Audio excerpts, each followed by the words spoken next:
Hi guys, we will continue working on our application. Now we get to the point when we click on one of these four items, we want that detail for each of these four items. To do this, we need something that is called passing data from this time from child to parent. Okay, we'll learn about passing data from parent to child. Now we are passing data from child to parent.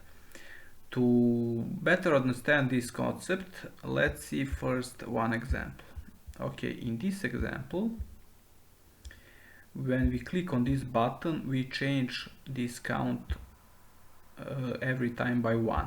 Okay, this is example of passing data from child to parent. Okay, let's see how this works. On the left side we have parent component, on the right side we have child component. Inside parent component we define count property inside state object. Then we output this count. For now, when we output first time, this count is 0. Then we import our child component inside return statement.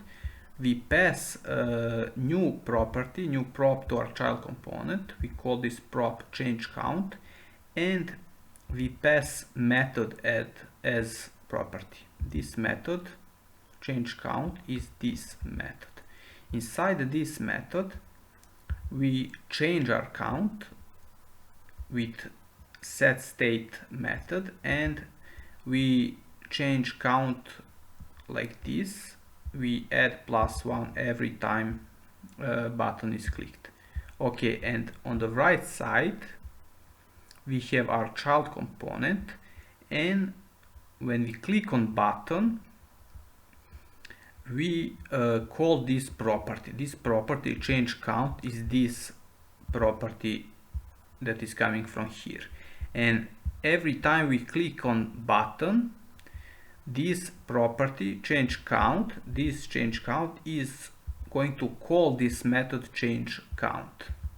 So as you can see, when we pass data from child to parent, we are passing that data with callback function. So every time we click on this button, this property change count, we will call this function, and our count will be incremented by 1.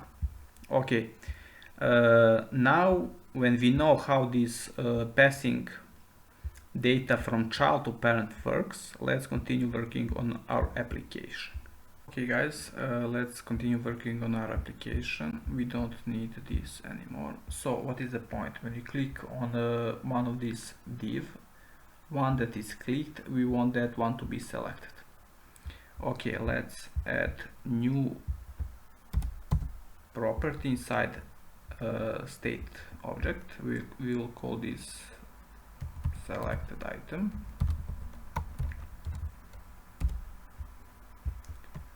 For now it will be null, because when application first loads, no one of these four divs are selected.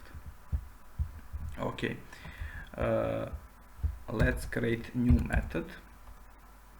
Let's call this method on item select.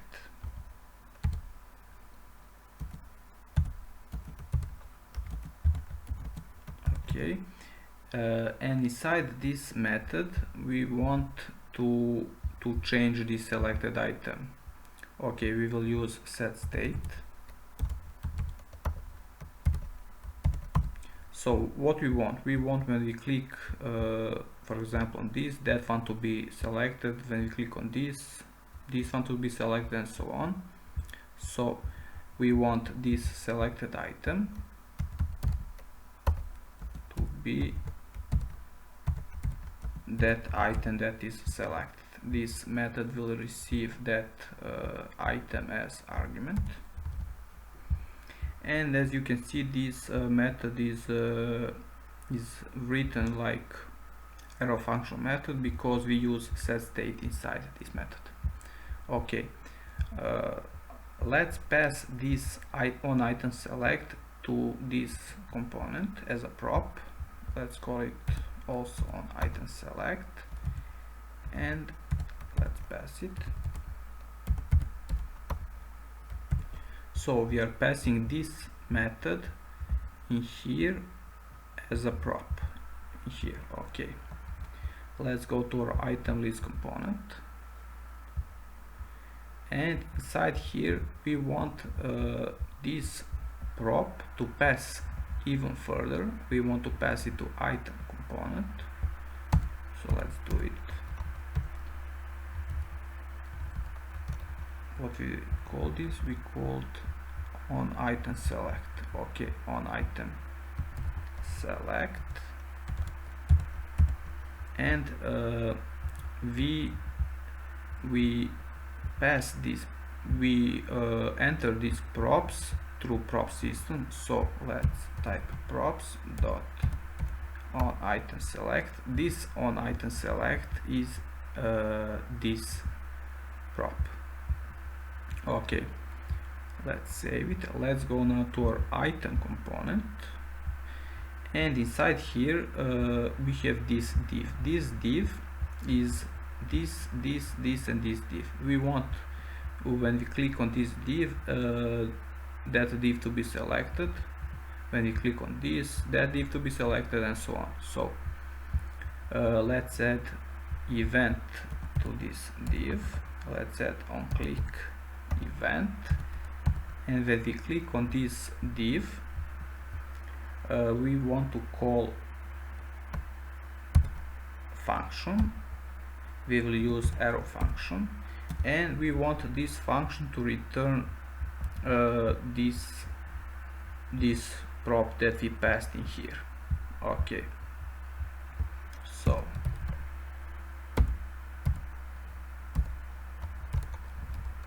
like this. And what we want also, we want to pass that item that is clicked, because inside our main app we need that item argument. We will also enter that item through prop system, so props dot item, and this item is coming from here, these props. Okay, let's save it. Let's go back to our application. Now we don't have that fourth red labeled red border component, so we could see what item is selected. So let's now create that item details component. Okay, let's create that component. Inside our components folder, we'll create a new component called item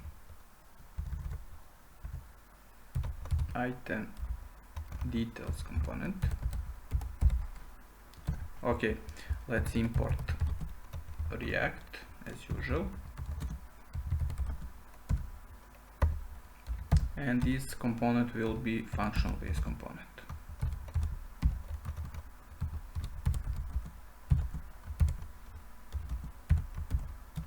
Okay, let's return, for now let's just return simple div with text item details, and let's export our component item details.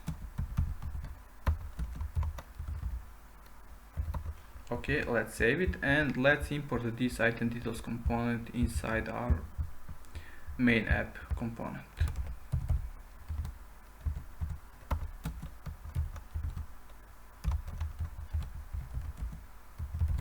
Okay, from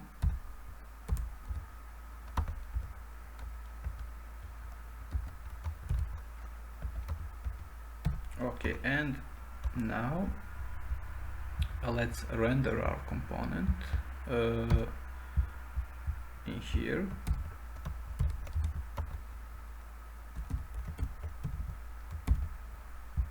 Okay, let's see what we got.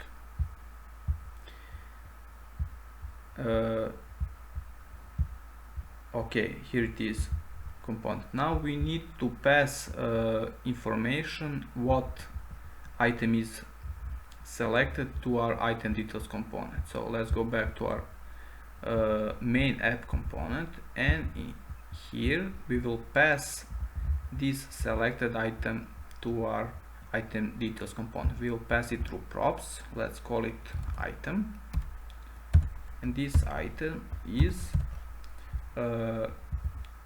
this dot state, this state dot this selected item.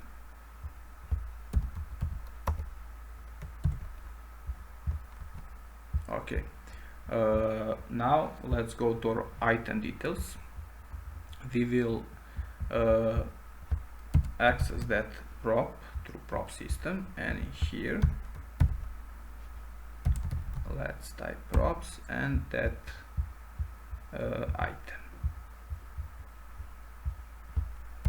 item, and what we want, for example, we want let's see, we don't want title, we want description.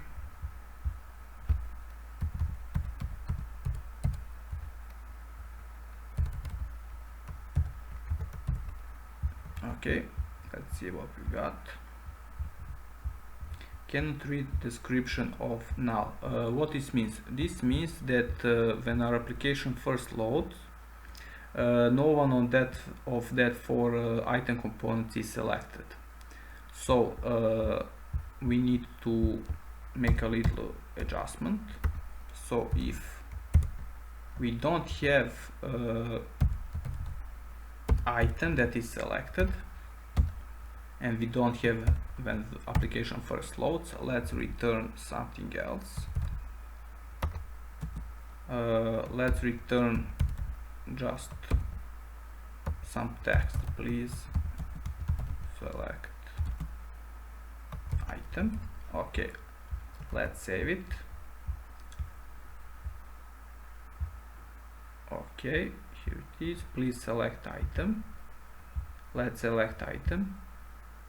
Okay, and that is that description for spring. Let's select summer. Okay, autumn, winter, and here it is. We have fully running application. Okay, let's add something else to our return. Let's just add h2, and we want title. We will enter title like this. This title is coming from here. Okay, and as you remember, we need when we have two or more elements inside return statement, we need to wrap them inside one element.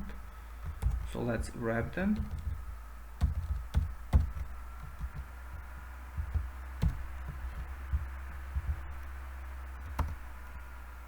Okay, let's save it. We didn't select any item yet. Let's select, and here it is. Excellent. As you can see, our application now has four components. We have this main app component. This app component is a wrapper for all other components. Inside app component we have item list component. Inside item list component we have this item component repeated 4 times, and inside app component we also have item details component. In here we can also see props for each component. For example, item list component is receiving this items prop. This items prop is coming from, let's find it, it's coming from here. It is array, because this dot state dot items, as you can see, is an array. Okay, then we have item. Item is having this props item.